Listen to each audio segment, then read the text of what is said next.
So here's the deal, right? We were speaking about this earlier, and where did you was signed? Because there's a rumor that you was trying to sign with Bad Boy at one point. So all right, so this how it go. Irv Gotti was in LA, and he was working on Ashanti. He was working on Ashanti album, and my man's D-Mac and K-Dog took me to fuck with Irv Gotti, and so I was, like Murder Inc. was a thing. Like at that point, Ja was like Drake, nigga. Like Ja was like Drake. So everything Ja touched was crazy. So that was ideal for me, being like, how hot I was on the West, like to get with like a powerhouse. But I went down there to meet with Irv, and again, when you not in rap, you think shit supposed to, like, you go in, nigga, like, yeah, let me hear something or put you on something. But I just end up sitting there while this nigga Irv, like, edited Ashanti videos. And I'm sitting there. Was he on ecstasy at the time? I don't know. I don't know what, Okay, go ahead. Yeah. I didn't even know my man partake. Oh, but, yeah. But yeah, he was sitting there editing videos all day, and I'm like, yeah, I'm out, because I don't, this ain't, I want to rap and shit. I'm not here for no editing videos. And Irv, my man, you know what I'm saying? And he'll tell you the same thing. Him and Chris Gotti, my New York niggas. Right. But after that, I started kicking it with Diddy, right? I ran around with Diddy for 2 years, damn near. And this nigga Diddy, we never went to the studio one time, but he was like, yo, I fuck with your demo, that shit, bad boy, but hey, Playboy, hey, here go a watch, Playboy, here go a chain, Playboy. I'm like, yo, we ever gonna rap? This nigga like, nah, what the fuck y'all was doing for 2 years? Yo, but the jet leaves at 5. We going to Miami, Playboy. We going to, you know what I'm saying? We going to New York. We in ATL this weekend, Playboy, pop out. And I was going everywhere with Diddy. And then one day, this nigga Diddy, me and Diddy was smoking. He was like, you know what? Like he was really about to just give me some major game, right? He like, you know what I've been thinking? You belong with Dr. Dre. I'm like, no, you don't fucking say. Nigga, but I don't know how to get after the JT, the Bigger Figure deal? This after that. After that. Okay. There was no deal. That was just, like niggas in the streets out the trunk with it. Cool. Yeah. But, so Diddy told me that. And before I went to go fuck with Diddy, I went to go fuck with Suge. And so I went in there fucking with Suge, and Suge had, at this time, if you remember, he had Eastwood, Crooked Eye, Corrupt, and Left Eye, and I felt like, I was young, and I had my whole hood with me, my city was behind me, like, I want Death Row. Why wouldn't you want to be signed to Death Row? It's Pac, it's Snoop, it's Dre, it's Suge. And plus I didn't give a fuck at that time about nothing. I wanted to do the music, but I was still heavy in the streets. And so I went in there with Suge. Again, in the studio, Eastwood got the rap and Crooked Eye got the rap, and they're my niggas. But I was like, literally, like, nigga, I kill these niggas. Like, nigga, just let me get on the mic, nigga. No, I went from Diddy to Suge. Niggas don't want me to rap. Irv Gotti want to edit videos. Nigga, he got I'm a whole assassin behind you. Right. So I sat in there, niggas rap, and I never got on shit. So I was like, fuck it, I'm gonna go see. You know what I'm saying? I'm going to see Dr. Dre. Right. So but everybody can't just say that. Everybody can't just say it. Because it wasn't like just that easy. Like, let me just go see Dre. And but I said it, and I still didn't do it. Because you can't find this nigga. But it sounded good. When it's coming on my mouth. But yeah, I didn't know how I was gonna do that. So anyway, I just went back to the hood. And, just trapping with my niggas, and we was in there pressing up the demos. We go to fucking CVS, which is, Dwayne Reed out here, I'm guessing. Well, yeah, we got CVS out here. They used to have the CD cases, right? Like 100 stack, and they had this blank CDs. We went to Fry's, and we got the CD burner, and we just burned the demo, right? Just burn that shit.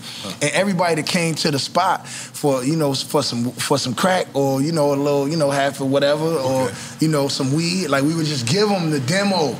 And so after 6 months, nigga, the demo was around Compton in every motherfucking car. You know what I'm saying? Like, every car that passed was like, I would just hear that shit like, nigga, it's the game.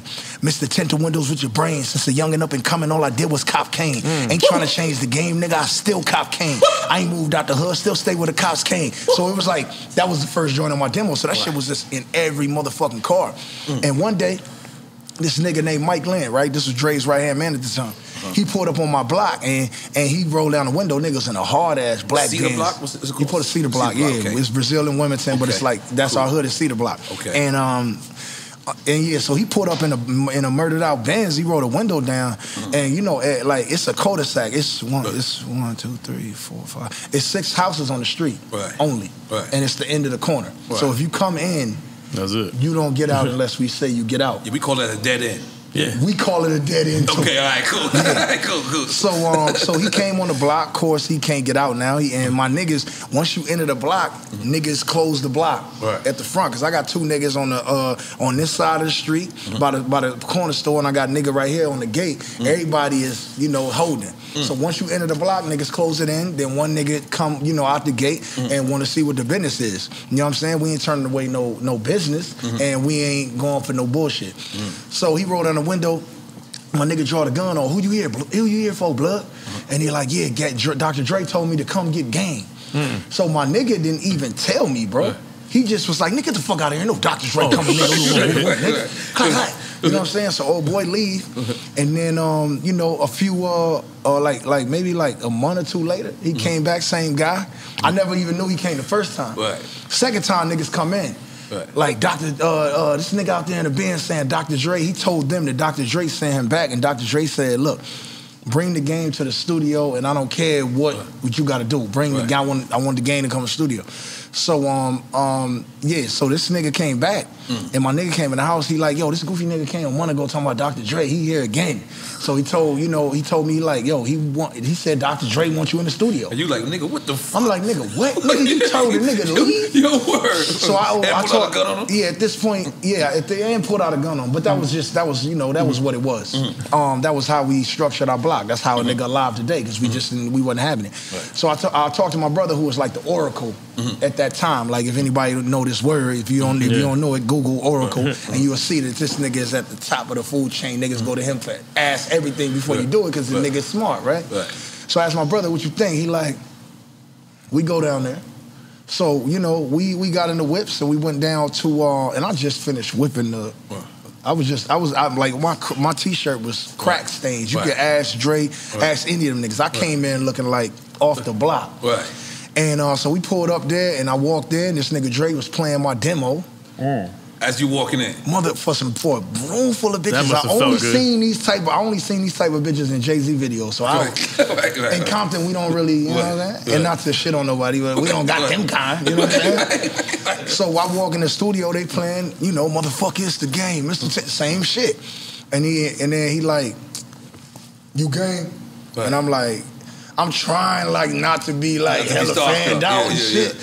But I'm like, poke my chest, He like, welcome to Aftermath. I'm like, that's how I go? I'm looking around the room, and the bitches is feeling me. They looking at a nigga. I'm talking about I got on some 8X khakis, nigga. Like Iverson at the All-Star game or some shit. And I, like I said, crack stains on the shirt. I was in the kitchen all day. So he said, welcome to Aftermath. I'm looking around the room, and they just playing my music and shit. And then after that, we went straight into fucking with the In the Club record for 50. 50 was about to start recording it. It was Rakim tried to record it first. I heard that. Rakim tried to record it first. Rakim was like, it's cookie cutter. He wasn't fucking with it, if my memory serves me correct. And then it was a D12 song, and Eminem passed on it for D12 too. This is the same day you walked in, though. This is another day. Bro, it happened. So everything was like that. Like that's crazy. Snoop was in one room. Snoop was in the kitchen with Warren G. Them niggas was rolling up. And Nate Dogg. Busta Rhymes was in the kitchen sitting with a pen and a pad, just fucking around. And I end up freestyling for Busta because I want to certify myself with that nigga. Like that. And me and Busta been like that ever since that night. But yeah, man, I went in there, and we, like niggas was really like getting shit in, and it was, what's up, blood, what's up, cuz, like all that shit was happening in that, and within that time frame, it was like a week, and I was like, this nigga 50 hard as fuck. You know what I'm saying? This is the first time meeting him actually in the studio with Dre and he's making In the Club. Yeah, he's making In the Club, but I knew when I heard In the Club, prior to hearing the In the Club beat, there was one other beat that was the only beat. These are the only 2 beats that I've been jealous of, like really jealous of in my life. It's 2 beats. And I tell niggas this shit all the time. This is the first time I heard In the Club. I was like, I need that. And I was trying to think like, should I just kill all these niggas and take this beat? Because like, before the world here, because this is crazy. As soon as 50 was like, go shorty, it's your birthday. I was like, nigga, this shit is bye. Bye, this nigga's going to the moon right here. And I had already heard Wingston shit, but that was mixtape, it was dope, it was street. But like, I knew this In the Club shit was about to send this nigga to the moon. It was different. And I was jealous of shit of that. Because I really, it was my, first day, first week, and I really wanted that record. The other record that changed, that really made me want to be who I am is the first time I heard Grinding. I was in a fucking U-Haul. Yeah, me too. I was in a U-Haul. Yeah, I was jealous of that beat too. The shit came on the radio. Well, at least you got on the remix. The shit came on the radio, That was bro. my record. That shit was... That's true. And it was like from ghetto to ghetto, the backyard to yard. I sell it whipped, unwhipped. It's off the hard. Call me neighborhood pusher, cause I move bass like that, Jack. On or off the track, I'm heavy, cut like that pocket. Yeah. And I was like, damn, I really gotta get my beat like that.